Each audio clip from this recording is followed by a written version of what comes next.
안녕하십니까. 한 주간 통일 소식을 전해드리는 피스인사이트의 이영아입니다. 오늘 통일 현장에서는 한민족의 애환이 서려있는 중국 영길에서 통일의 꿈을 키우는 대학생들을, 통일의 뿌리에서는 여름 대표 음식이자 남북을 하나로 이어주는 음식, 냉면을 준비했습니다.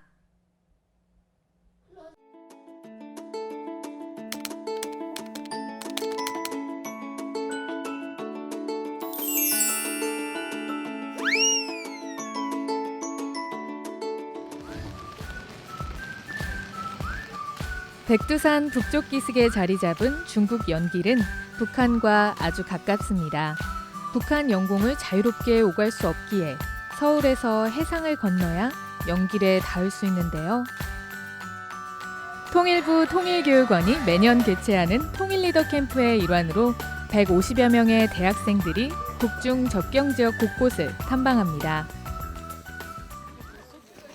일제치하, 민족의 애환과 독립에 대한 희망을 시로 승화한 윤동주 시인의 생가를 가장 먼저 찾았는데요. 어린 윤동주 시인이 어떠한 마음으로 공부를 했을지 상상해 봅니다.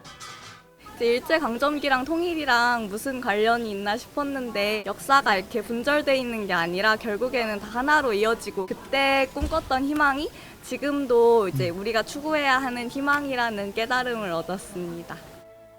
윤동주 시인이 21살에 이곳을 떠나기 전까지 송몽규와 함께 다닌 학교도 그대로 남아 있습니다. 실제로 그들이 했던 발자취들이 그 공간이 다시 재현되어 있는 것을 보니까는 진짜 그분들 덕분에 우리 독립이 좀 더 진취적으로 이루어질 수가 있었고 우리 민족 전체적인 거국적 발전이 있었다 이런 게 느껴졌습니다. 쉼 없이 오르는 이 계단의 끝에는 무엇이 기다리고 있을까요? 일성당이요.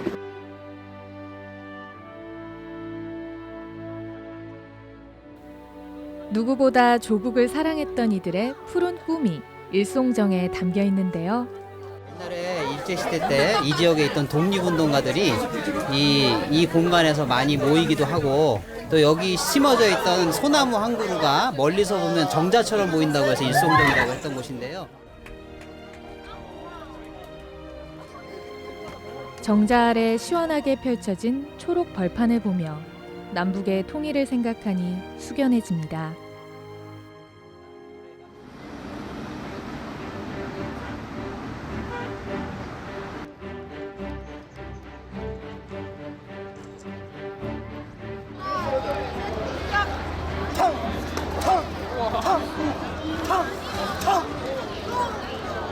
정말 그 당시에 안중근 의사께서 왜 그럴 수밖에 없었는지 이제 드디어 실감이 나는군요. 1909년 10월 26일 하얼빈역에 7발의 총성이 울렸습니다.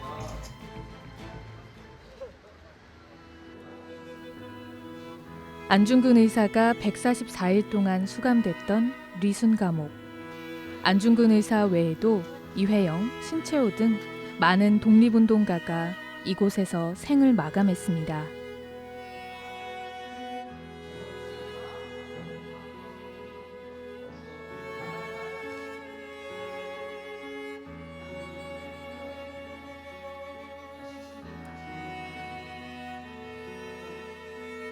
일제시대 때 항일과 독립을 시의 형식이라든지 어떤 무장투쟁의 형식으로 밝히셨던 분들이 꿈꾸던 미래에는 우리 분단된 조국이라는 선택지나 옵션은 없었던 것으로 우리 모두 좀 마음에 좀 새겨보고 그분들이 생각지도 못했던 상상할 수 없었던 민족 분단의 시간이 이렇게도록 길게 오랫동안 70년도가 넘게 이어지고 있는데 이곳에서 오늘 학생들과 함께 분단의 현재를 통일의 미래로 바꾸기 위한 그런 마음을 다졌습니다. 내가 죽은 뒤에 나의 뼈를 하얼빈 공원 곁에 묻어두었다가 우리 국권이 회복되거든 고국으로 반창해다오.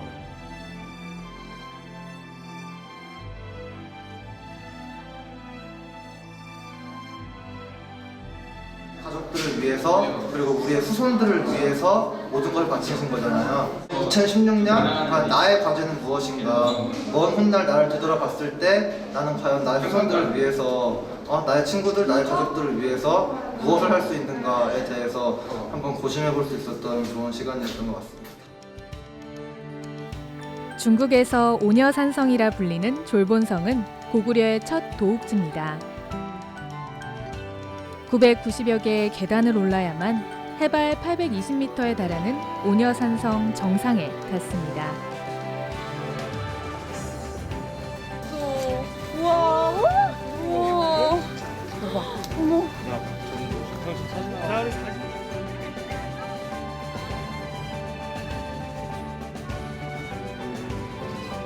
산 멀리 봐봐. 다 구름 끼고 있어.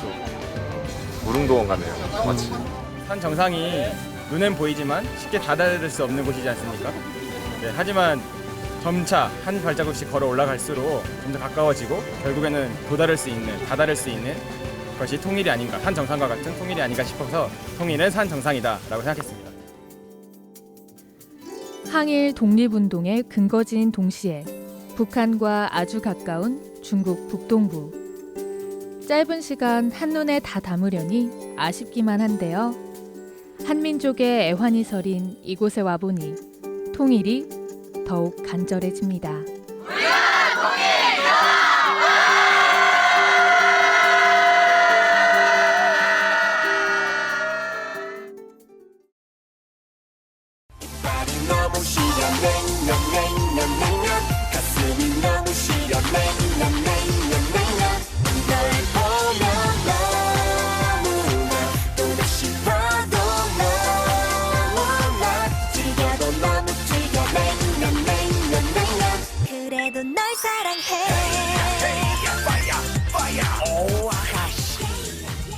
여름철 빼놓을 수 없는 국민 별미 냉면. 차가운 국물에 슴슴한 면발. 이 냉면은 사실 평양의 대표 음식인데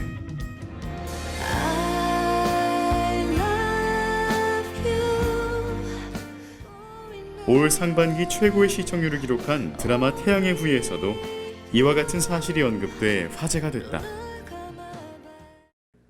남북 특사회담의 VIP 경호를 맡게 돼 북한을 방문하게 된 유시진 대위. 점심으로 냉면 됩니까? 정통 평양냉면. 되게 먹어보고 싶은데. 이에 북측 경호원이 안내한 곳은 평양 제1의 냉면집이라는 옥류관. 식초는 면에 골고루 뿌려주시고 겨자는 육수에 풀어 드시면 맛이 더욱 좋습니다. 이처럼 평양으로 대표되는 냉면. 냉면에 대한 최초의 기록은 조선 후기 동국세식이라는 세시풍속집에서 찾을 수 있다. 냉면은 동치미 등 김치 국물에 메밀국수를 말아먹는 것을 이르며 그중 최고는 평양냉면이라는 것. 예로부터 평양은 들이 넓어 밭곡식이 풍족하고 특히 메밀이 많이 생산돼 국수 요리를 즐겨 먹었다고 전해진다. 평양냉면이 유명해진 이유는 크게 두 가지로 생각됩니다. 첫째는 메밀이 많이 나는 평안도 지방의 특성을 잘 살린 음식이고 그 맛이 담백하여 일품으로 평가되고 있다는 점입니다. 소고기, 돼지고기, 닭고기 육수 모두 가능하고 여름뿐 아니라 겨울에도 동치미 국물에 맛깔나게 먹을 수 있어서 평양 4대 음식의 하나로 꼽힙니다. 그래서 평양 온반, 녹두지짐, 대동강 숭어국과 함께 평양냉면은 평양 4대 음식으로 당당히 자리하고 있다. 평양 지방에서 즐기던 냉면이 남쪽에서 대중적 사랑을 받기 시작한 건 분단 이후. 실향민들이 서울에 정착하면서부터다. 1960년 을지로와 동대문 일대에 평양냉면집이 생기면서 냉면은 전국으로 퍼져나갔다. 하지만 분단이 길어지면서 냉면 맛에도 조금씩 차이가 생기기 시작했다는데 평양냉면 1번지인 북한 옥류관에서 요리사로 일하다 90년대 탈북해 현재 서울에서 북한 요리 전문점을 운영하고 있는 특별한 분을 만났다. 싱겁다는 표현을 할 정도로 담백한 맛이 특징인 평양냉면. 그 맛의 비결은 뭘까? 육수라는 게 옛날에는 그냥이면 꽁으로 했거든요. 꽁육수라는 게 그게 점점 바뀌고 해서 지금은 소고기, 돼지고기, 닭고기. 그러니까 옛날부터 꽁 대신 닭이라는 얘기 있잖아요. 직접 반죽한 메밀면에 무, 고기, 계란 등 각종 고명이 올라가고 북한 평양냉면의 맛을 그대로 재현한 육수까지 부어지면 냉면 한 그릇이 완성된다.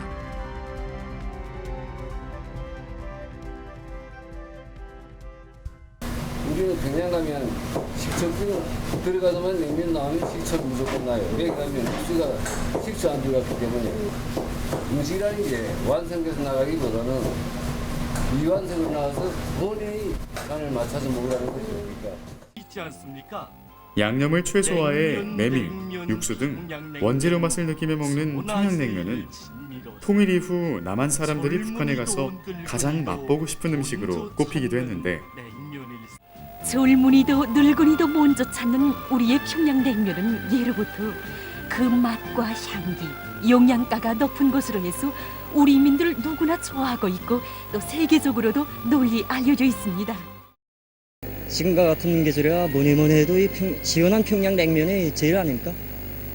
시원한 평양냉면 생각이 나서 우리 가족은 이렇게 엉이관에 자주 찾아오곤 합니다. 예, 옳습니다. 최근 북한에서는 천하 제일진미로 평양냉면을 소개하며 냉면 만드는 법을 자세히 소개하기도 했다.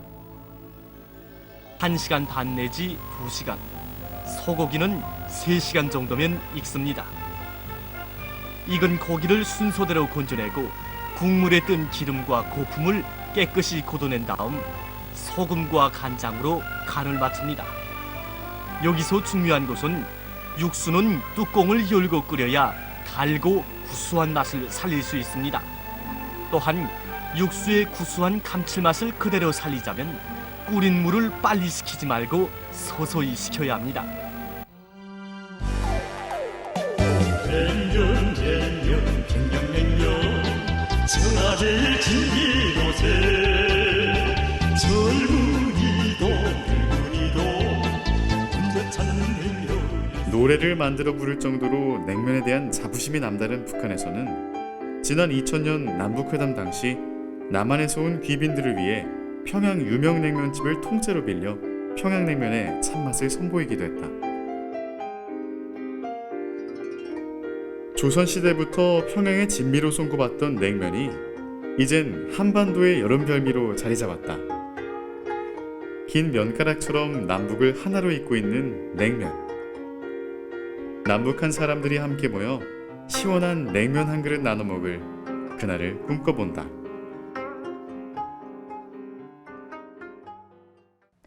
이상으로 피스인사이트를 마칩니다. 시청해주신 여러분 고맙습니다.